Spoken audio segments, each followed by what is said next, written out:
इस वीडियो में आज हम जो है एक नई खेती जो कि संरक्षित खेती के नाम से, ग्रीन हाउस की खेती या पॉली हाउस खेती के नाम से जानी जाती है, उस विषय पे चर्चा करेंगे।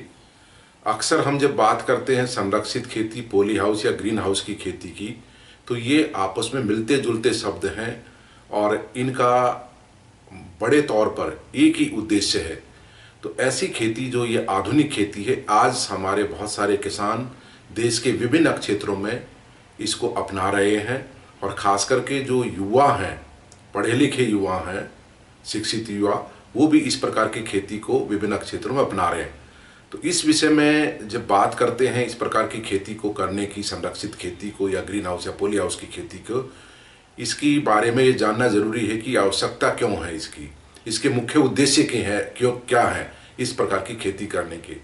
तो इस प्रकार की जब खेती की बात करते हैं तो उसमें सबसे बड़ा उद्देश्य है, जब हम ऐसी फसलों को, खास करके बागवानी फसलों को, और बागवानी फसलों में भी सब्जियों और फूलों की जो फसलें हैं, उनकी जब हम खेती खुले खेतों में करते हैं तो वहाँ पर खुले खेत में, खुले वातावरण में बहुत सारी जो है परेशानियाँ, बहुत सारी प्रॉब्लम्स, वो जो है उनको फसलों को दिक्कत करती हैं। बड़े पैमाने पे ऐसी जो कारक हैं उनको हम दो भागों में बांट सकते हैं। एक कारक जो है, एक किस्म के कारक, वो है जैविक कारक जो जीवित हैं। उनमें सबसे बड़ा नुकसान करने वाले कारकों में एक तो रोग, जिनको बीमारियां बोलते हैं, चाहे वो कवक जनित रोग हों, फंगल डिजीज हों, चाहे वो उसके अंदर फंगल में हमारे वायुजनित हों, एयरबॉर्न हो, सॉयल बॉर्न हो, भूजनित हो। इसके अतिरिक्त जो है हमारा जीवाणु रोग है, बैक्टीरियल डिजीज है वो। इसके अतिरिक्त कीड़े मकोड़े, चाहे वो रस चूसने वाले कीड़े हों या प्रत्यक्ष रूप से फसलों को नुकसान पहुंचाने वाले कीड़े हों। इसके अतिरिक्त जो है विषाणु रोग अक्सर ज़्यादा जो है हमारी सब्जी की फसलों को खुले खेतों में और ख़ास करके बरसात और बरसात के बाद वाले मौसम में ज़्यादा दिक्कत करते हैं। इस प्रकार से और बहुत सारे जो जैविक कारक, जिनमें सूत्रकृमि या दूसरे कारक भी हैं, जो हमारी फसलों को खुले वातावरण में, खुले खेती में, खुले खेतों में नुकसान पहुंचाते हैं। तो उनसे बचाने के लिए एक तो हमारा मुख्य उद्देश्य ये है कि किस प्रकार से हम जैविक कारकों से बचाते हुए इन फसलों की खेती करें, एक उद्देश्य ये है। दूसरा अजैविक कारक, जिसमें मुख्य तौर पर तापमान की जो है का बहुत अधिक होना।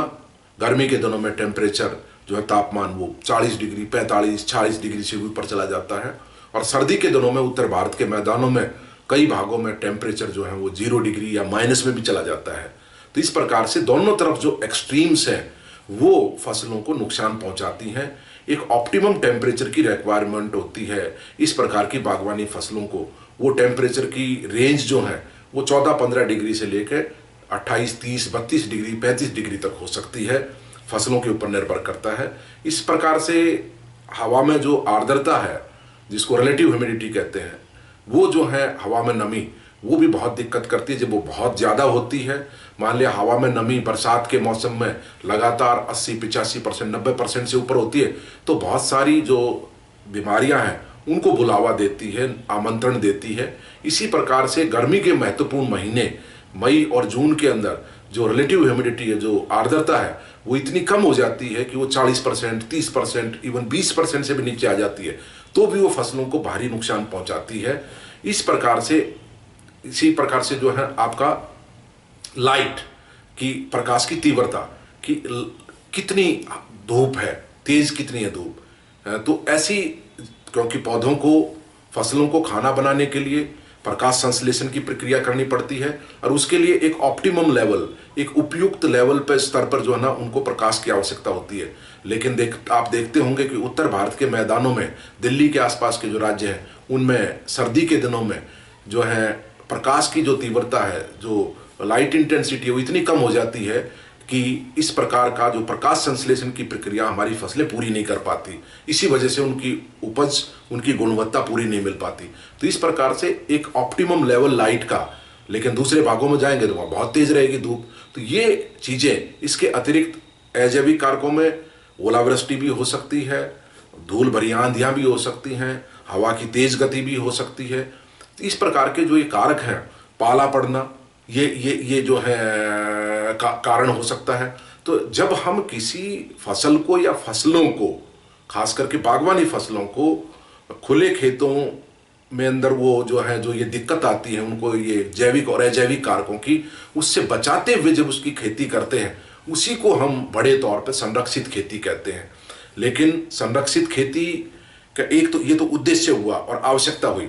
इसके अतिरिक्त जो दूसरे और भी उद्देश्य इसके हो सकते हैं कि खुले खेतों में जो फसलों की जो अवधि है, जैसे मैं उदाहरण दूं, टमाटर की फसल खुले खेत में 4 महीने से ज़्यादा की फसल नहीं है। जो किस्में हम खुले खेतों में उगाते हैं डिटर्मिनेट टाइप, सीमित बढ़वार करने वाली, तो वो 4 महीने से ज़्यादा नहीं चलती। लेकिन ग्रीन हाउस में अगर हम बात करें, असीमित बढ़वार करने वाली प्रजातियों का अगर हम उपयोग करके उनकी खेती करें, तो वही 9 से 12 महीने तक की फसल हो सकती है। इसी प्रकार से खीरे की अगर मैं बात करूं, सर्दी में खीरे की फसल खुले खेत में नहीं हो सकती। लेकिन अगर ग्रीन हाउस में अगर हम बात करें, पॉली हाउस में अगर हम बात करें, तो 1 नहीं 2 नहीं 3 फसलें हम साल भर में खीरे की ले सकते हैं। सर्दी के अंदर भी जब टेम्परेचर इतना कम होता है, तापमान बहुत कम होता है, और ऐसे में खीरे की फसल का बीज उग ही नहीं सकता, या दूसरी फसलें हैं वो नहीं उग सकती और वो बच नहीं सकती ऐसे कम तापमान पे, लेकिन उनकी खेती करना संभव है। तो इस प्रकार से लंबी अवधि और बेमौसमी उनका उत्पादन, ये जो है बड़े तौर पे मुख्य हमारे उद्देश्य हैं। फिर एक और इसका उद्देश्य जो है वो है कि किस प्रकार से हम सीमित संसाधनों में, छोटी जमीन का टुकड़ा है हमारे पास और हम ज़्यादा उसमें उत्पादन लेना चाह रहे हैं, तो वो भी एक संभावना जो है संरक्षित खेती के द्वारा, पॉली हाउस या ग्रीन हाउस की खेती के द्वारा बिल्कुल निश्चित रूप से संभव है। अब बात आती है कि इसके मुख्य लाभ क्या है ऐसी खेती के। इस प्रकार की मुख्य खेती के लाभ हैं, एक तो जो मैंने पहले ही बताया कि जैविक और अजैविक कारकों से हम बड़े तौर पर इनका बचाव कर सकते हैं फसलों का, जब संरक्षित खेती में हम इनकी खेती करते हैं। तो दूसरी बात है कि लंबी अवधि तक हम फसलों का उत्पादन ले सकते हैं। तो निश्चित तौर पर उत्पादकता जो है, हमारी जो प्रोडक्टिविटी है, वो बहुत ज़्यादा हो जाएगी। जैसे खुले खेत में अगर मैं बात करूं, टमाटर की जो औसत उत्पादकता 20 से 22 टन प्रति हेक्टेयर है, लेकिन अगर ग्रीन हाउस की बात करें, पॉली हाउस की बात करें, तो हो सकता है उत्पादकता 200 से ज़्यादा 250 टन प्रति हेक्टेयर तक हो सकती है, संभावना है उसकी, उसको लिया जाना संभव है। इसी प्रकार से गुणवत्ता, खुले खेतों में इन भिन्न भिन्न प्रकार के जैविक अजैविक कारकों के कारण जो नुकसान वो करते हैं, फसलों की जो उत्पाद है उसकी गुणवत्ता घट जाती है, निम्न स्तर की हो जाती है। लेकिन जब हम ग्रीन हाउस में या पॉली हाउस में या संरक्षित संरचना में ऐसी खेती करते हैं, तो उच्च गुणवत्ता का उत्पाद होता है। फिर जब हम ग्रीन हाउस में या पॉली हाउस में संरक्षित क्षेत्र में खेती करते हैं, तो निश्चित तौर पर हमारी जमीन बाहर 1 हेक्टेयर, वही चीज़ 1 हेक्टेयर की बजाय 1000 स्क्वायर मीटर में करना संभव है। पानी की बचत हो सकती है, उर्वरकों की, खाद की बचत हो सकती है।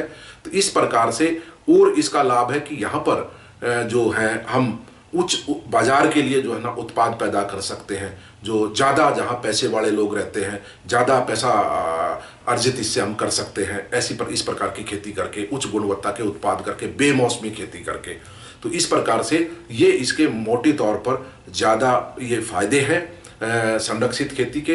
लेकिन इस प्रकार की खेती करने से पहले ये आवश्यक है कि हमारा किसान या हमारा जो युवा वर्ग, शिक्षित युवा वर्ग, जो आजकल इस प्रकार की खेती की तरफ देश के विभिन्न क्षेत्रों में आकर्षित हो रहा है और कर भी रहा है, लेकिन उसमें थोड़ी सी सफलता उसको नहीं मिल पा रही। इसका मुख्य कारण है कि उसको इसके बारे में पूरी तकनीकी ज्ञान ना होना, तकनीकी जानकारी ना होना। तो इसलिए जब भी कोई हमारा युवा या किसान इस प्रकार की खेती की तरफ आकर्षित होता है या उसको करना चाहता है, तो कुछ चीज़ों को जानना बहुत आवश्यक है। उसमें सबसे महत्वपूर्ण चीज़ है, जहां आप जिस क्षेत्र में भी, जिस राज्य में भी आप इस प्रकार की खेती करना चाहते हैं, वहां की वातावरण की, जलवायु की परिस्थितियां क्या है। दूसरी चीज़, आप कौन सी फसल उसमें संरक्षित क्षेत्र में उगाना चाह रहे हैं और उसकी खुले खेत में ऐसी फसल उगाने में हमें क्या दिक्कत आ रही है, मुख्य समस्याएं क्या थी हमारी, एक ये बात। चौथी चीज़ जो है हमारी, वो है कि क्या हम जो कर रहे हैं, हम जो संरक्षित खेती करेंगे, मान लिया हम दिल्ली के आसपास हैं और हम दिल्ली के आसपास हरियाणा में या उत्तर प्रदेश में हैं, तो वहाँ खीरे की खेती करना चाह रहे हैं, तो उसके लिए ऐसे उच्च गुणवत्ता के लिए जो बीज रहित खीरा होगा, पार्थिनोकारक कुकुम्बर होगा, उसके लिए बाजार व्यवस्था कहाँ होगी। तो या आप दूर दराज के इलाकों में, मैंने तो दिल्ली की बात की, तो दिल्ली तो बहुत बड़ा बाजार उपलब्ध है, उच्च बाजार उपलब्ध है, निश मार्केट जिसको बोलते हैं। लेकिन दूर दराज के इलाकों में जो उत्तर पूर्व के राज्य हैं, या कहीं कोई राजस्थान में है, या कोई गुजरात में है, या कोई मध्य प्रदेश में है, तो वहाँ बाजार व्यवस्था क्या होगी। तो इस प्रकार से फिर आप को वहाँ की वातावरण की परिस्थितियों के अनुकूल, उस फसल को उगाने के अनुकूल आपको कौन सी संरक्षित संरचना अपनानी पड़ेगी। कोई जरूरी नहीं अगर आप मध्य प्रदेश में हैं तो आप वहाँ का क्षेत्र को देखकर, वहाँ की परिस्थितियों को देखकर, वातावरण की आप निर्धारित कर सकते हैं। तकनीकी अगर आपके पास ज्ञान है कि आपको ग्रीन हाउस की जरूरत नहीं, आपको सिर्फ कीट अवरोधी नेट हाउस से आपका काम चल जाएगा। ठीक है, तो इस प्रकार से पश्चिमी राजस्थान की अगर मैं बात करूं तो वहां पर भी बहुत ज्यादा लगातार बरसात नहीं होती, बरसात बहुत कम होती है, और ज्यादा दिक्कत अधिक तापमान, अधिक धूप की तीव्रता, आंधी आना, विंड वेलोसिटी ज्यादा होना, वो है। तो ऐसे में आवश्यक नहीं है कि कोई ग्रीन हाउस पे ही जाए, वो शेड नेट हाउस पे जा सकता है। छाया करने वाले नेट की, शेड नेट हाउस की ज्यादा आवश्यकता है ऐसे क्षेत्रों में, या इंसेक्ट प्रूफ नेट हाउस की, कीट अवरोधी नेट हाउस की आवश्यकता है। इस प्रकार से कौन सी संरक्षित संरचना वो अपनाना चाहिए उस किसान को, उस युवा को जो इस प्रकार की आधुनिक खेती में अग्रसर होना चाहता है। तो इस प्रकार से ऐसी खेती में जब कोई आता है तो इसके लिए उसको पूरी तकनीकी जानकारी, ज्ञान होना बहुत ही आवश्यक है, ताकि वो इस प्रकार की खेती में सफल हो सके। और मैं जो इस वीडियो का अगला भाग होगा उसमें इसके आगे की बात करूंगा कि किस प्रकार से कौन कौन सी संरक्षित संरचनाएं जो है हमारे किसान विभिन्न क्षेत्रों में अपना सकते हैं, उनके लिए उपयुक्त होंगी, उनको अपनाना चाहिए, और कौन कौन सी मुख्य फसलें हैं जिनकी संरक्षित संरचनाओं में हमारे किसान, हमारे युवा खेती कर सकते हैं, और क्या क्या जो है ना फसलों के अनुरूप आने वाले वीडियो में मैं एक एक फसल को लेकर उस पर चर्चा करूंगा।